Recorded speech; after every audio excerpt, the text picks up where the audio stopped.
And the Australian Grand Prix is go. Good reaction time for George Russell, putting the pressure on Max Verstappen. Will he dive to the inside? Can Verstappen hang on to it? Russell to the inside. Russell to the lead of the Grand Prix. G'day F1 mates. Welcome to FormulaPunRacer. Time to throw some steak and shrimp on the barbie as I give you my review of the race that took place down under, the Australian Grand Prix back on April 2nd.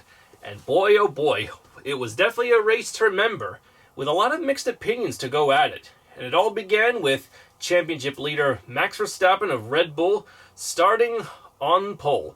And as for the local boy, Oscarpiastri, in his first race in Australia, I have to say though, for the young lad, his first race on home soil wasn't a good one that he qualified well in. In fact, it was well outside the top 15. This never happened to the other fella. If you believe I'd be referring to Daniel Ricciardo as the other fellow, you'd be correct, because in contrast to Oscar Piastri's devastating debut qualifying run in Australia, Daniel Ricciardo's debut qualifying run in Australia in 2012, he started well in the top 10 and 9th. As a result, throughout his career, he's managed the best finish of 4th in Australia twice, in 2016 and 18 with Red Bull. After 2 years at McLaren in 2021 and 2022, he's back with Red Bull as a reserve driver, so who knows if he might be able to knock Sergio Perez out at the second seat and back in the driver's seat with Max in due time. Well, we'll soon see about that. But let's get back to the start of the race. As I said, Red Bull's Max Verstappen was on pole, and Britain's George Russell of Mercedes started second on the front row. And when the lights went out, well, it looked like Max had the upper hand, but a little bit of a wheel spin by the Flying Dutchman meant that Russell was finished being generous George, and he took the lead in the first few corners of the first lap.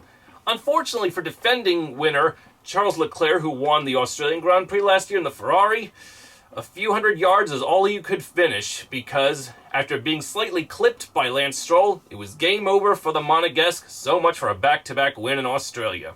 Oh, come on! The race restarted 3 laps later, with George Russell and Lewis Hamilton first and second, a Mercedes 1-2.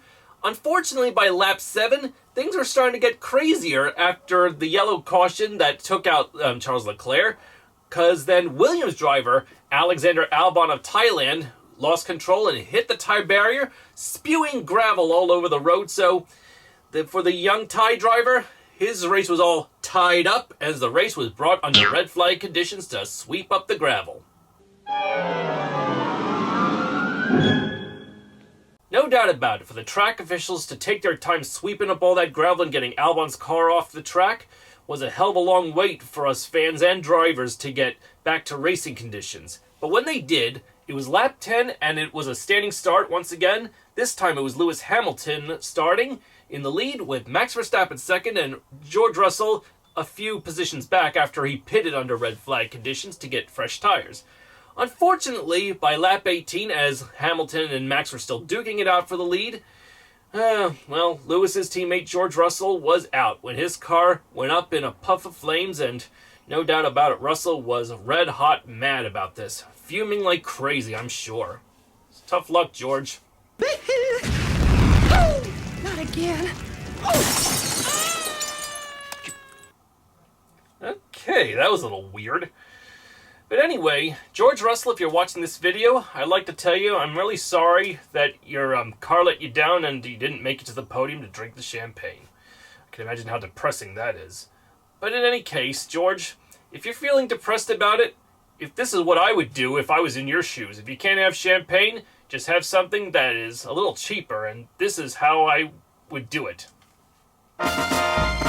Oh, a can full of Pepsi makes my depression go down. My depression go down. Depression go down. Yes, a can full of Pepsi makes my depression go down in the most delightful way. Better luck in the next race, George Russell. When his car had gone out, Max Verstappen had already taken the lead over from Russell's teammate Lewis Hamilton, but the biggest move of the race turned out to be Max's teammate Sergio Perez of Mexico, who started dead last. And why? Well, the Mexican Red Bull driver's car, it started with some handling issues that couldn't get past the first round of qualifying, so dead last he had to start. With less than 20 laps to go, the Mexican had already clawed his way up from dead last into the top 10. Woo-hoo-hoo! Neato. The weirdness and action of the race was beginning to heat up, as on lap 46, despite having a comfortable lead over Lewis Hamilton, Max Verstappen had a small scare going off on the track for a moment as his car understeered, went off into the grass, but got back on to maintain his lead in the race. But by lap 55, the Haas driver, Kevin Magnussen of Denmark, was out when he lost control coming out of turn 2, and his tire flew off. A Haas spin for the young Danish butter cookie, and another red flag for the race. Boy, oh boy, crazy. 2 red flags in a single race like this? How crazy can you get with it? And the fact that it's crazier still that the officials took their doggone time just to clean up the mess by Kevin Magnussen just before they could get the race underway. But with less than 4 laps to go to the finish, I just feel like there wasn't really much point to it. Like, they might as well have just stopped the race and just called it. But they decided to get the full 58 laps in. So the final plan, as they contemplated what to do during the red flag, was to have 1 warm-up lap when the track was clear, and then have a standing start with 1 lap to go, a green-white checker sprint to the finish, you could say. To the left of the screen here, you can see where the top 10 drivers started the final standing start of the race, with Max Verstappen starting the race in first, Hamilton second, and Fernando Alonso third. So, when it was lights out and away they went, already chaos would ensue in the first corner of that final lap. And it all began when Carlos Sainz Jr.'s Ferrari pitted Fernando Alonso's Aston Martin around, and on top of that, Nick de Vries in the AlphaTauri got caught up in the gravel trap. But more crazy is the fact that the 2 pink Alpine Renaults of Esteban Ocon and Pierre Gasly collided with each other, taking each other out and bringing the red flag out again the 3rd time. You can imagine the bosses at Alpine Renault were not tickled pink about this melee, no siree. With this being the 3rd red flag of the race, you can imagine it took the officials some time what to do, of how to work this out, especially with practically 1 lap left in the race. And since the cars did not complete the first sector of the track, they decided, with the exception of the cars that had crashed out on this final standing start, that where they started before that final standing start would be frozen in position and complete the final lap under yellow, no passing. So with the exception of the Alpine Renaults and the Williams of Logan Sargent and the AlphaTauri of Nick de Vries all crashed out, eventually, after a long, boring wait for the race to finally finish the checkered flag with only 1 lap under yellow, what a waste if you ask me, it would be the Flying Dutchman of Max Verstappen who would take his 2nd win of the season and increase his Drivers' Championship lead over Sergio Perez.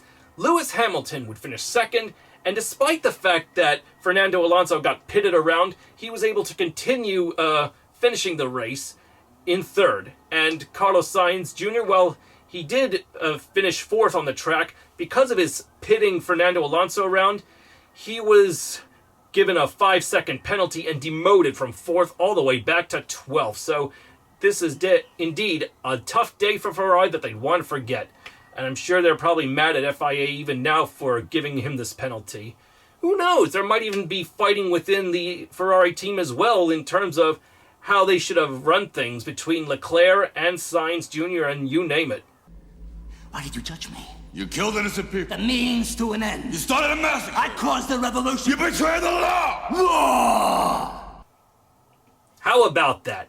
The podium filled with 3 former world champions. For the first time in F1 history, Max Verstappen, with 2 world championships, takes the win. Lewis Hamilton, having won 7 world championships, finishes 2nd for Mercedes.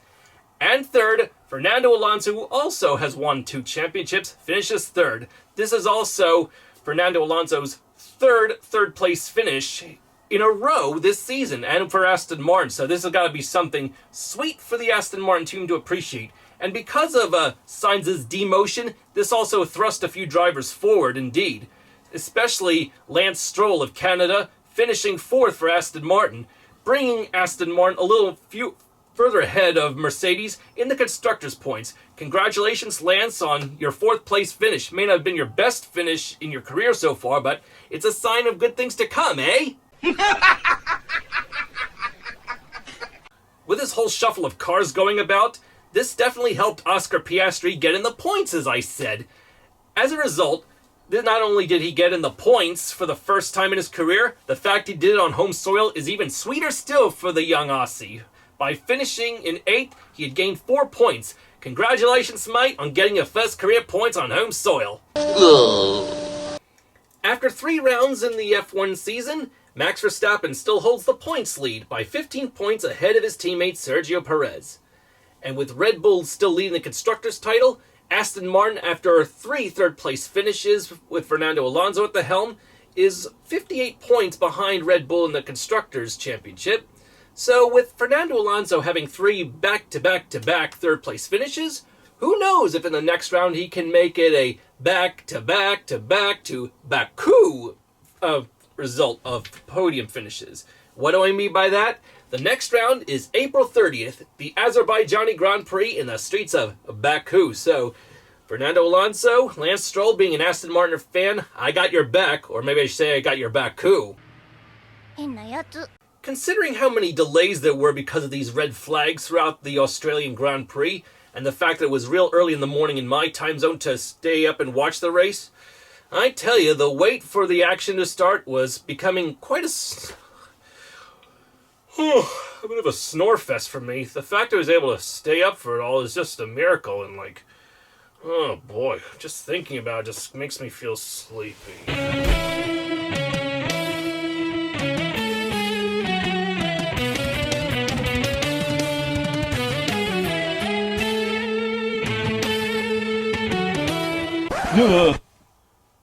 Well, apparently that snorefest of an Australian Grand Prix did make me fall asleep, folks.